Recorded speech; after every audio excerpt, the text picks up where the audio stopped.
이번 시간에는 전관용 작가의 사수라는 현대소설 작품 함께 살펴보도록 하겠습니다. 먼저 도움을 주는 쌤의 한마디입니다. 이 작품은 외부 상황으로 인해 경쟁하는 사건을 통해 인물 사이에 운명적으로 담겨져 있는 대결의식, 경쟁의식을 그린 작품이다. 또한 전쟁으로 인한 인간성의 황폐 문제를 다루고 있다는 점에서 의의가 있다. 그래서 전쟁으로 인해서 인간성이 상실되어가는 모습, 그런 것들에 대해서 비판적으로 살펴보고 있는 작품이다 라고 정리할 수가 있겠습니다. 자, 핵심 정리 부분에서는 배경을 함께 살펴볼 건데, 배경은 한국 전쟁 무렵 한 병원을 배경으로 하고 있고, 그 다음에 시간적 배경은 어린 시절 학교 이렇게 되어 있고, 시간이 흘러서 이제 어른이 된 시점에서 병원 또는 이제 사형 집행장 이런 공간들이 제시되고 있습니다. 시점은 1인칭 주인공 시점을 사용하고 있습니다. 그리고 주제는 인간 사이에 운명적으로 존재하는 대결의식, 경쟁의식을 다루고 있는 것이 특징이다 라고 보시면 되겠고, 특징을 조금 더 추가적으로 살펴보면은 일단 심리 묘사 중심의 전개가 이루어지고 있는 게 해당 작품의 특징이다 라고 볼 수 있습니다. 왜냐하면 아까 시점에서 살펴봤듯이 해당 작품은 1인칭 주인공 시점을 쓰고 있기 때문에 등장인물의 심리가 상당히 중요한 요소로 작용하고 있습니다. 그렇기 때문에 작품을 읽어나갈 때 이 주인공의 심리 변화가 어떻게 진행되고 있는지를 함께 살펴보는 것이 중요하다고 생각됩니다. 두 번째, 간결한 문체를 통해서 속도감 있는 전개가 이루어지고 있습니다. 자, 간결한 문체라 하면은 이제 수식어가 조금 적은 편이고, 문장의 길이가 두 문장 이상, 두 줄 이상 넘어가지 않는 것을 이야기하는 걸 간결한 문체라고 정의할 수 있습니다. 자, 그리고 역순행적 구성. 그래서 과거 시점에서 현재로 이렇게 순차적으로 넘어가는 것이 아니라 현재에서 과거로 다시 돌아가는 부분, 그리고 과거에서 다시 현재로 돌아오는 부분들이 나타나고 있는 것이 해당 작품의 특징이다라고 볼 수 있겠습니다. 자, 전체 줄거리는 각자 한번 읽어보시도록 하고 본문 내용들부터 살펴보도록 하겠습니다. 고함 소리에 정신이 바짝 차려졌다. 우리 앞으로 다가오는 곰을 보면서 닥쳐올 벌을 각오했다. 자, 여기서 곰은 선생님의 별명이다라고 보시면 되겠고, 나와 친구 B의 갈등을 유발하는 인물로 정의를 해둘 수가 있겠습니다. 내공책에 눈을 뗀 곰은 둘 다 일으켜 세웠다. 그래서 나와 B가 수업 중에 장난치다가 곰 선생님한테 걸린 상황입니다. 서로 뺨을 때려. 그래서 이 뺨을 때리는 행위를 통해서 나와 B의 갈등이 유발되는 계기로 작용하고 있습니다. 곰의 응원 같은 구령에 B의 손바닥과 내 뺨 사이에 울리는 소리가 더 커지자 내 손도 거기에 맞대꾸를 했고, 결국엔 슬그머시 벨이 꼴렸다. 화가 나기 시작했다. 곰에 대한 반감은 어느 사이엔지 B에게서 옮겨져서 B에 대한 적의를 느끼며 후려 갈겼다. 이 자식이 정말이야 하며 B는 있는 힘을 다해 나를 때렸고, B의 눈동자는 확실히 녹이가 서려 있었다 라고 정의할 수가 있습니다. 자, 그러면 이 해당 A 부분에서는 등장인물이 이제 두 사람이 나오고, 뒷부분을 살펴보면 또 경이라는 인물이 나오기 때문에 인물 정리를 잠깐 하고 넘어가도록 하겠습니다.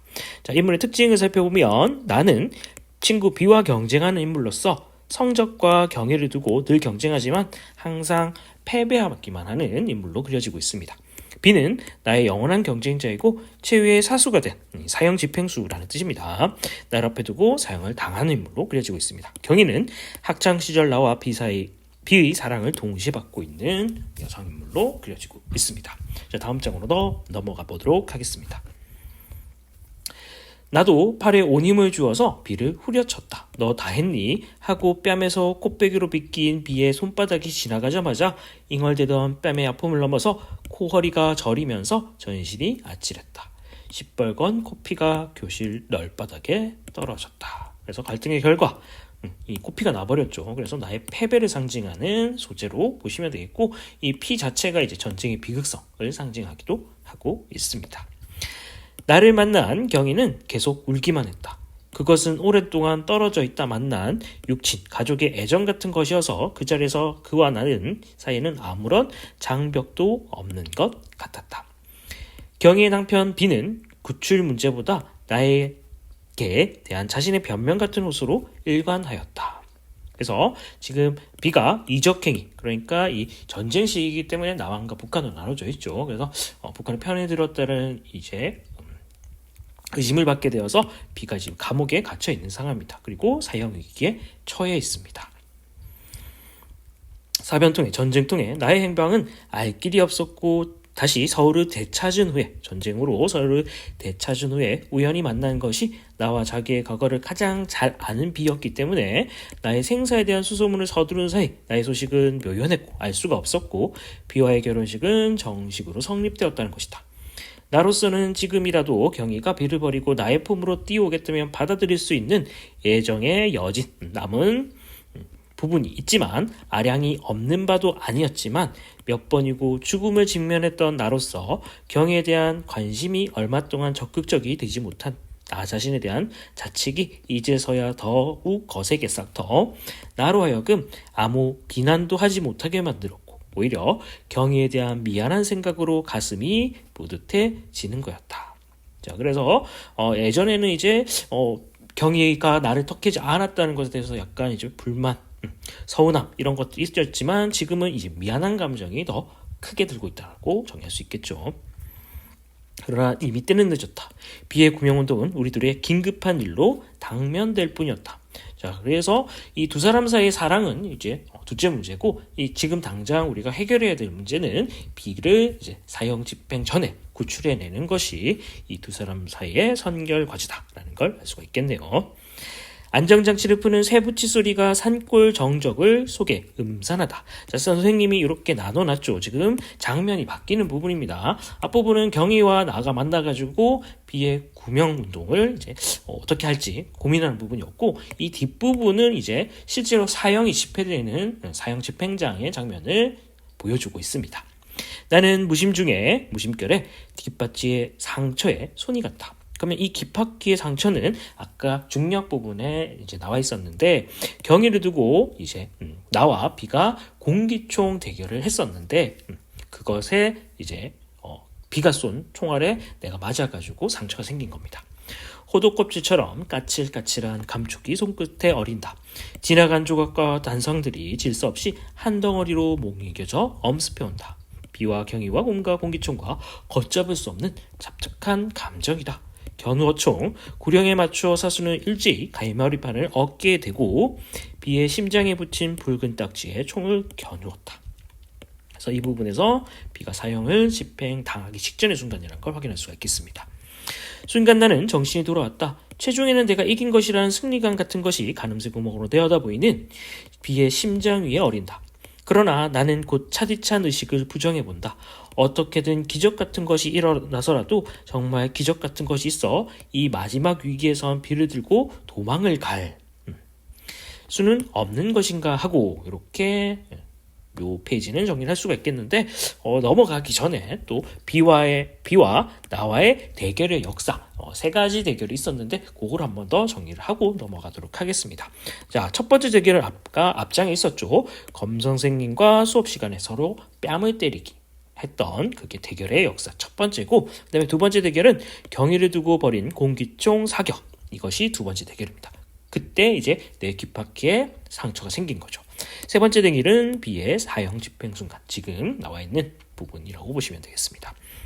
자, 그런데 이 세 가지 대결의 공통점은 모두 발단이 외부적 원인입니다. 그러니까 두 사람 사이의 갈등으로 인해서 이 사이가 틀어진 게 아니라 외부적 원인으로 인해 가지고 지금 이런 대결들이 일어나고 있다는 걸 알 수가 있겠죠. 그래서 이런 외부적 원인은 뭘 상징하느냐? 전쟁의 비극성을 간접적으로 드러내는 효과를 얻고 있습니다. 자, 다음 장 넘어가 보도록 하겠습니다. 방아사의 차디찬 감촉이 인지 손가락의 안배에 싸늘하게 연결된다. 내가 쏘지 않아도 다른 내사수의 탄환은 분명히 저 비의 가슴에 빨간 딱지 표지를 뚫고 심장을 관통할 것이다. 쏘아. 구령이 끝나기가 바쁘게 일제히 빵소리가 났다. 나는 아직 방아쇠를 당기지 않고 있는 것을 깨달았다. 지금 여기 비와의 최후의 순간의 대결에서 나는 또 지각을 하고 있는 것이다. 망설임과 반발감. 그러니까 친구를 차마 쏠 수 없는 그 망설임 그리고 살인에 대한 반발감으로 총을 쏘지 못한 거죠. 나는 이제나마 그와의 대결에서 제외되어서는 안 될 것 같다. 방아쇠를 힘껏당겼다. 총구가 위로 튕겨져 올라가는 반동을 느꼈을 뿐이다. 화약 냄새가 코를 찌른다. 그때는 이미 비는 다른 네 방향의 탄환을 맞고 쓰러진 뒤였다. 그는 넘어지면서도 끝까지 나에게 이겼다고 생각했는지도 모른다. 총소리와 함께 나 자신도 그 자리에 비틀비틀 꼬꾸라졌다. 극도의 빈혈이다. 그래서 이 죄책감이랑 반발심으로 인해서 나도 기절을 하고 말았습니다. 여기서 또 장면이 바뀝니다. 이제 의식이 완전히 회복되어 가는가 봐요. 눈을 떴다. 옆에 경희가 서 있었다. 찬수건으로 내 콧등을 땀을 닦아주고 있었다. 비와 나란히. 아니 비는 없다. 경희도 아니다. 환상을 보게 된 거죠. 무표정하게 싸늘하게 아까 간호원이다. 내가 이겼는지 비가 이겼는지 내가 이겼어도 비굴하게 이긴 것 같은 혼란한 정신 속에서 나는 다시 깊은 잠에 떨어졌다 하면서 소설이 마무리되고 있습니다. 자, 이상으로 전관용 작가의 사수라는 작품을 살펴봤는데, 이 사수라는 작품은 이 세 변의 대결을 통해 가지고 인간 본연에 숨겨져 있는 대결의식과 그리고 전쟁의 비극성 그리고 참상에 대해서 우의적으로 상징적으로 보여주고 있는 작품이다라는 걸 정리해 두시고, 그리고 이 1인칭 주인공 시점이기 때문에 등장인물의 심리 변화 과정을 조금 더 상세하게 살펴보는 게 좋을 것 같습니다.